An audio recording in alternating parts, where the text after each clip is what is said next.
Hi there, I'm Linda Hammond on Sparking Discovery, and this is Talk to Us Live. This particular show is where I usually spend time sharing the views and news of others in our industry with you, our viewers. But this evening, I have chosen to share the story of my life as an entrepreneur with you. So let's get into it. There is so little and so much happening at the moment. It makes me feel a bit like I'm on the set of Stranger Things. So many companies that have been around for years have dissolved, leaving so many people wondering what to do. Find a job, begin a startup, collaborate with a group, be part of the gig economy.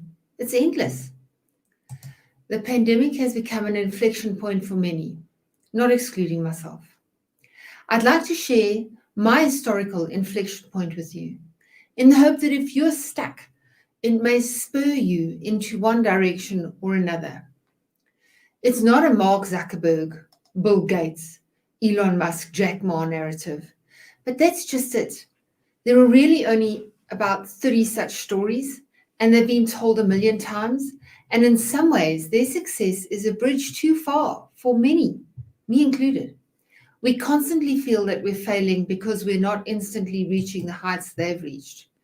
Yet, we are all able of living a remarkable life with some direction and a huge amount of freedom, which is sometimes sublime and others requires a Herculean effort from you and those close to you to just stay afloat. I'll start my story in 1990 when I was overlooked for a promotion. I felt the promotion was due to gender bias, as it was a man who, in my opinion, wasn't worthy of the promotion or as capable as I. I went to the bathroom after the announcement to let off steam or sulk, whichever you prefer, probably sulk. And there a colleague of mine was doing exactly that. We had a huge bitch and resigned the next day. We went into business together, and just like that, some of the best times of my young life and the course for my future life was established.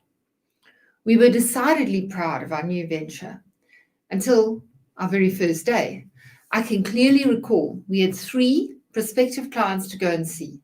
And on our way to the first, we received a pager. Yes, this was before mobiles. And yes, again, there was life before mobiles. We were informed that our meeting was cancelled. Feeling a bit deflated, we went to a mall and had coffee and cake at 10 in the morning. All the time watching over our shoulders in case we encountered our boss. That was such a weird feeling. While we were shopping to see if there was something or anything we could afford, our second appointment was cancelled, and shortly thereafter our third. We went home and had a complete panic attack and malfunction. I had just acquired a new car and I'd bought a property with a friend. The financial impact of no work was just too frightening to consider. It did make me wonder what had come over me and why I'd resigned in the first place. It's obvious to me now. I had a distinct purpose. I wasn't going to work relentlessly, yet feel so completely out of control with regards to the direction of my life was going. I was also not comfortable that the only path to progress I could see was by receiving acknowledgement and further learning opportunities from what could be considered the hand of a mainly male-dominated society and most certainly workplace. I decided I'd take my chances and be in control of my own destiny, as scary as that might be. And let me tell you, it was. And so that then, the beginning of my story in a nutshell. You'll notice I haven't spoken about what I did, which, by the way, was an enterprise resource planning business consultant, implementing and ultimately providing software to many verticals needing, in those days, computerization of their business processes. What I did wasn't what drove my every waking moment or purpose. My purpose was to live a life true to who I am, with the freedom to do things that helped others and made me feel alive. I realized that what I did would change, and it has in many ways over the years. But I also realized that my beliefs and values would stay constant, a bit like the Southern Cross, and they have. I did and still want to live my life without waiting to be recognized by another to determine my life's path, or in fact its worth. And that is true in the context of every part of my life, not just in the interest of earning a living. I'd worked out that you should never pursue entrepreneurship for the greed of money. The whole reason you seek to be an entrepreneur is in the pursuit of freedom, to be who you are, to be with you, who you want to be with you, and to do what comes naturally to you, which if it's serving people, then so be it. This may be a good time to segue into what was happening in the world in the 1990s regarding women in business. Margaret Thatcher, despite being the longest serving British Prime Minister and the first woman to hold office, period, was unceremoniously dumped and evicted from office in the 1990s. And following on from that, there was a definite mood of, we told you so. A woman's place is at home. It's proven. They're not cut out for the workplace. And yes, that's an indignant tone in my voice you're hearing. I so often hear people talking about women role models. In those days, there weren't many of those in business, at any rate, to model in the 1990s. And if there were, they weren't that accessible. Only a few lucky people had access. But Maggie was in my eyes a bright star that I looked up to. I was pretty much left to figure out my own way forward, often bungling and rubbing people up the wrong way. You know, the whole, where does she get the audacity thing? I pretty much had my work cut out for me. When I think back, that is what it took, audacity. Audaciousness was most definitely a badge I wore all the time. It was much needed, especially in the IT space, and probably what got me through my first 5 years of running a successful business. My business partner and I worked tirelessly. We also had the most amount of fun you could imagine. We felt alive. We were making and leaving our mark, competing with the best, and playing hard when we weren't working. It was an amazing time for me. The company grew exponentially over a 6-year period, after which, sadly, we split up and went separate ways. The divorce was not one of the greatest moments, but life went on. Lessons were learned, and after a total of 8 years, I sold the company in 1998 to the first Black-empowered IT-listed entity. Made some good money, decided at 38, perhaps it might be a good time to start a family. In 1998, my son was born, and 4 years later, my daughter. This, however, is not the end of my story, but it is the end of that chapter in my story.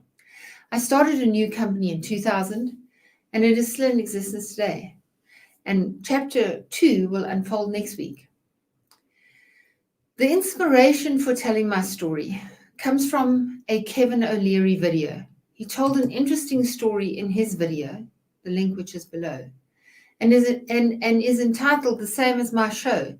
A salary is the drug they give you to forget your dreams. The part around 11:20 into the talk made me sit up. It resonated with me and at the same time affirmed my beliefs and the actions that I've taken to date. He talks about the fact that experience is very important. It in fact distills into intuition. He reckons that he listens to his gut when he makes decisions. He also mentions that it's taken him 30 years to get there. It comes from experience that can't be bought or taught. I can so identify with this. I realize that my business intuition is probably better today than what it was yesterday, and far better than what it was in 1990 when I started out. So the idea that entrepreneurship and startups are only there for the youth is inaccurate. Whatever your age, if you're good at something that is useful to communities and other people, and you believe in yourself, you'll be able to keep yourself alive until luck finds you. Luck, by the way, is when opportunity meets preparedness. So what did I learn in this chapter of my life? And perhaps you can learn something from that as well. Audacity and tenacity are the two main ingredients that will pull you through tough times. A healthy dose of both, and you can be dynamite. Life can roughly be divided into 4 areas, spanning 20 to 30 years each. The 4 areas are learning, earning, burning, and returning. Learning is kind of like school varsity. Earning is a time period when you need to build identity capital, as well as financial capital, to take you through each stage. Burning is the time in your life when you have enough capital to splash out. Don't forgo this time. Do what you think the extravagant things are for you. If you don't, you'll always regret it. And lastly, returning, which is giving back, sharing your knowledge and know-how, making a difference. Although this is what most of us go through, the trick to getting a sense of fulfillment is when you can return through all of these stages, even through the learning stage. Create jobs, teach what you know, take people with you, and share your stage. Number 3, being successful isn't always about being nice. Nice doesn't always cut it. Sometimes difficult decisions need to be made. Someone's going to be left behind, they'll feel hurt and angry. These times when you have to weigh up the greater good and your ultimate plan and purpose against the disappointment of one person or even more are times when kindness to yourself as well as the affected are often equally important. Number 4, respect everyone and everything. We don't all come from the same place. We've traveled different paths, but everyone deserves your respect until they prove to you that they don't value your respect. Walk away, irrespective of what they have to offer. Don't take yourself down to their standards. People often confuse authenticity with charisma. Authentic leaders have character and lots of it. Their nature is steeped in audacity of the courageous nature. Number 6, everyone, and I mean everyone, has something to teach you. Be acutely aware of their behaviors and actions. You'll take something away from each interaction. Either how you absolutely don't want others to experience you, or things that are endearing, smart, selfless, that you can learn from. Tuck them into your experience pocket and keep them forever. Emulate them if they're that good. Then lastly, number 7, remember, if you are not okay, your business won't be either. So as selfish as it sounds, you do come first. If you found this useful, interesting, watch the next chapter next week, where I'll give you some more insights and some further tips so that you can reach for your dreams. Please reach out if you have a query or you'd like to share your experience. I'd love to hear it. Till next week, thank you for the privilege of your time.